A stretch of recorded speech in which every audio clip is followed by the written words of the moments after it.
మధ్యలో సీన్లో వచ్చారు. అట్లా వచ్చిపోతే ఆ సినిమా ఫ్లాప్ అయింది. మరి ఇక ఇది ఫ్లాప్ అయితే హిట్ అవుతుంది అంటే డైరెక్టర్కి అయితే ఒక ఫ్లాప్ కూడా లేదు. ఇప్పుడు చిరంజీవి గారి సినిమా డైరెక్టర్కి ఒక ఫ్లాప్ కూడా లేదు. సో కామెడీ పరంగా కానీ సంక్రాంతి ఆయనకు బాగా కలిసి వచ్చింది.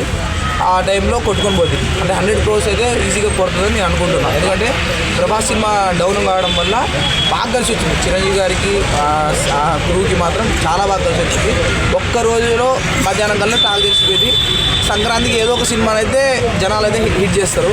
ఇప్పుడు పెద్ద సినిమాలు అయితే ఈ రెండే ఉన్నాయి. ప్రభాస్ సినిమా ఉంది, చిరంజీవి సినిమా ఉంది. ప్రభాస్ సినిమా ఎట్లాగో పోయింది కాబట్టి చిరంజీవి సినిమా మీద హోప్స్ ఉన్నాయి. సో అది యావరేజ్గా నడిచినా కూడా దాన్ని హిట్ టాక్ చేసి 100 కోట్లు కలెక్ట్ చేస్తారు. పోయినసారి లేదు అంటే అది పోయింది.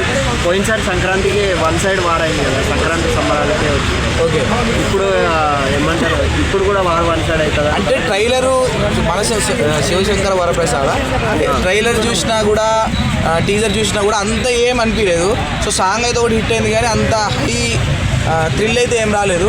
అంటే చూసే జనాలంతా సంక్రాంతికి ప్రభాస్ ప్రభాస్ ప్రభాస్ రాజాసాబ్ రాజాసాబ్ రాజాసాబ్ అనుకున్నాం కాబట్టి మేము చిరంజీవి సినిమాని కానీ ట్రైలర్ని కానీ చూడలేకపోయినాం.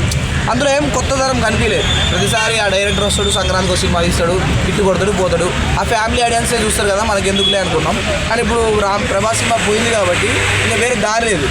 వచ్చినట్టు అదే సినిమా చూడాలి, మన చిరంజీవి గారి సినిమా చూడాలి. దాంట్లో మంచి కామెడీ కానీ ఎంటర్టైన్మెంట్ కానీ ఉంటే మాత్రం ఆ సినిమా ఇంకా సంక్రాంతికి అదే విన్ను అంటే వాచ్. ఎందుకంటే బాలకృష్ణ కూడా సంక్రాంతికి వచ్చుంటే బాగుండు, ఇప్పుడు పడుంటే బాగుండదు. అదేమో ఆల్రెడీ డిసెంబర్లోనే రిలీజ్ అయింది, అంతా అయిపోయింది. ఇప్పుడు వన్ మ్యాన్ షో చిరంజీవికి ఎవరు అడ్డు లేరు. ఇప్పుడు రవితేజ ఎలా ఉండదు, రవితేజ గారికి అంత సినిమాకి అయితే అంత బజ్ లేదు. ఎందుకంటే ఇయర్కి 4 సినిమాలు తీస్తున్నారు కాబట్టి ఆయన ఒకటి అన్ని హిట్ టాక్లు ఏం రావట్లేదు, యావరేజ్ టాక్లు వస్తున్నాయి. మీడియం యావరేజ్ లేకపోతే బిలో యావరేజ్ టాక్ వస్తుంది. సో ఆయన మూవీ మీద అంత ఎక్స్పెక్టేషన్స్ ఏం లేవు. ఇప్పుడు చిరంజీవి గారి మూవీ మీద ఎక్స్పెక్టేషన్స్, ఎందుకంటే వెంకటేష్ గారు కూడా వస్తున్నారంట. సో దాని మీద ఎక్స్పెక్టేషన్స్ అయితే ఉన్నాయి. ఈ సంక్రాంతికి అందరు ఫ్యామిలీగా పోవడానికి కూడా అదే బెస్ట్గా వర్కౌట్ అయింది. సో చిరంజీవి గారు స్టార్టింగ్లో భయపడ్డా, ప్రభాస్ చిరంజీవి వస్తున్నప్పుడు చిరంజీవి సినిమా ఎవరు చూడరేమో, ప్రభాస్ సినిమా ఉన్నది కాబట్టి చిరంజీవికి నార్మల్గానే చిరంజీవి సినిమాలు అంటే ఒక ఏజ్ ఆడియన్స్ పోవాలి, యూత్ పోరు అని చెప్పేసి అక్కడ లెవెల్ సెట్ అయిపోయింది.